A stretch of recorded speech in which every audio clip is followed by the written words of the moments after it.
जय महाकाल। आप सभी का इस चैनल में स्वागत है। हम बात कर रहे हैं कालसर्प दोष की। इस वीडियो में ये बताया जाएगा कि आपकी कुंडली में कौन सा कालसर्प दोष है, इससे आपके जीवन में किस प्रकार की समस्याएं आ सकती हैं। मेरे सभी भाई बहनों, आप वीडियो को अंत तक देखें, जिससे आपकी कुंडली में जो कालसर्प दोष है उसके निराकरण के उपाय भी आप कर सकें। सबसे पहले हम बात करते हैं कालसर्प दोष कैसे बनता है। कुंडली में जब सारे ग्रह राहु केतु के बीच में स्थित हो तब कालसर्प योग बनता है। सूर्य, बुध, शनि, चंद्र, मंगल, शुक्र, गुरु जब राहु केतु के मध्य विराजमान हो तब कालसर्प योग का निर्माण होता है। पर इन सभी ग्रहों की डिग्री राहु केतु की डिग्री के बीच में स्थित होनी चाहिए। अगर कोई ग्रह राहु केतु की स्थिति के बाहर स्थित है तो ऐसी अवस्था में पूर्ण कालसर्प योग नहीं बनता। इस अवस्था को आंशिक कालसर्प योग कहा जाता है। कालसर्प दोष से आपके जीवन में संतान संबंधी कष्ट, नौकरी से संबंधी समस्याएं, विवाह संबंधी परेशानी, परिवार से संबंधी कष्ट, इन सभी समस्याओं का जीवन में सामना करना पड़ सकता है। कुछ समस्याएं बिन बुलाए मेहमान की तरह आ जाती हैं। कालसर्प योग कुंडली में 12 तरह के बनते हैं। मेरे सभी प्रियजनों, आपको मेरा वीडियो पसंद आता है तो आप सभी से अनुरोध है, मेरे इस चैनल को लाइक, शेयर और सब्सक्राइब जरूर करें। साथ में बेल आइकन को दबा दें, जिससे मेरे नए वीडियो की नोटिफिकेशन आपको मिल सके। सबसे पहला कालसर्प दोष, अनंत कालसर्प दोष। अनंत कालसर्प दोष की उपस्थिति में कुंडली में हो तो व्यक्ति के पहले घर में राहु, 7वें घर में केतु उपस्थित होता है। ऐसे व्यक्ति का वैवाहिक जीवन बहुत ही कष्टपूर्ण होता है। वाद विवादों में व्यक्ति इतना उलझ जाता है कि उसके जीवन में तलाक तक की नौबत आ जाती है। इस तरह के व्यक्ति का जीवन बहुत ही दुखपूर्ण होता है। ऐसी स्थिति में उसके घर से बाहर भी अनैतिक संबंध बन जाते हैं। कुलिक कालसर्प दोष।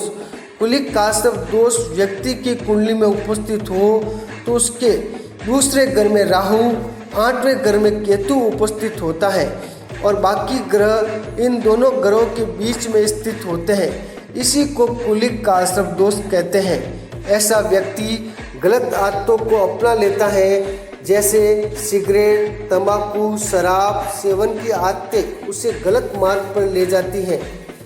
वासुकी कालसर्प दोष। कुंडली में जब राहु तीसरे घर में और केतु 9वें घर में मौजूद हो तो ऐसी दशा में वासुकी कालसर्प योग उपस्थित होता है। ऐसे व्यक्ति को कड़ी मेहनत के बावजूद भी सफलता नहीं मिलती। उसके मेहनत के बावजूद भी उचित परिणाम नहीं पाता। आर्थिक संपदा भी उसे नहीं मिलती। संगफल कालसर्प दोष। 4थे घर में राहु, 10वें घर में केतु उपस्थित हो तो ऐसी दशा में संगफल कालसर्प दोष उत्पन्न होता है। ऐसा जातक बचपन से ही गलत कार्यों में पड़कर बिगड़ जाता है। यदि समय रहते उपाय नहीं किया गया तो व्यक्ति कुसंगति में रहकर बिगड़ सकता है। पद्म कालसर्प दोष। पद्म कालसर्प दोष की स्थिति में राहु 5वें घर में और केतु 11वें घर में मौजूद होता है।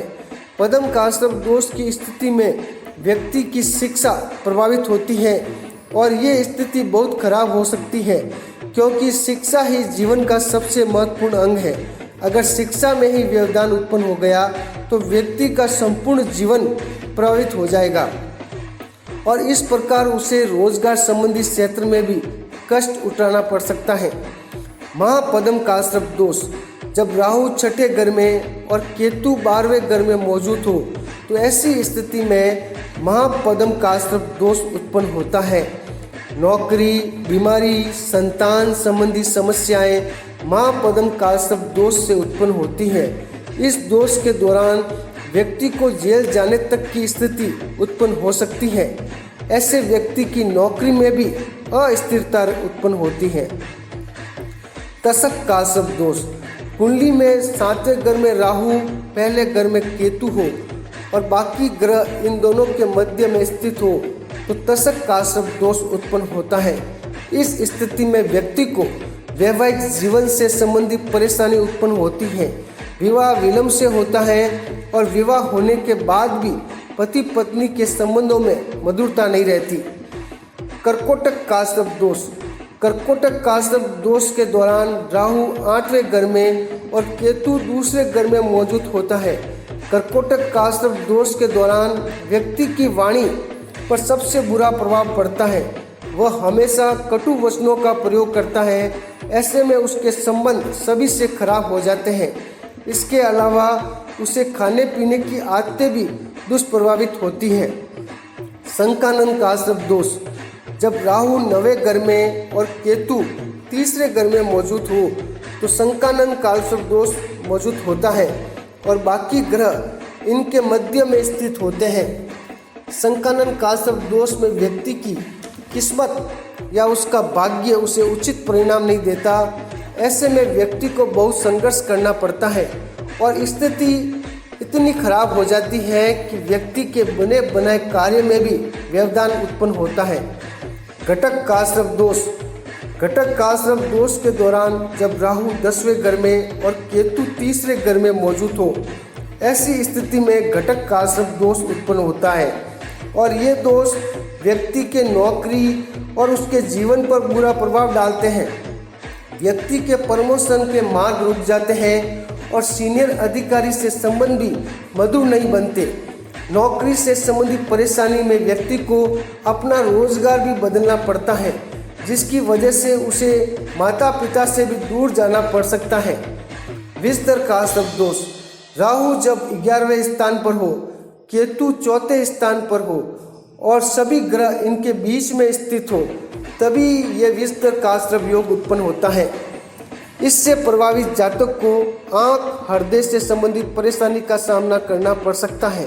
व्यक्ति की स्मरण शक्ति भी क्षीण हो जाती है। आर्थिक समस्या से भी जूझना पड़ता है, जिसका प्रभाव उसके अध्ययन कार्य में भी पड़ सकता है। शेषनाग काश्रप दोष।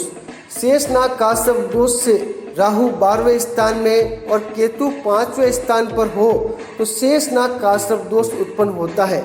ऐसी स्थिति में व्यक्ति के छिपे हुए शत्रु अधिक होते हैं। ये शत्रु गुप्त रूप से उसे नुकसान पहुंचाते हैं और उसका स्वास्थ्य भी साधारण ही रहता है।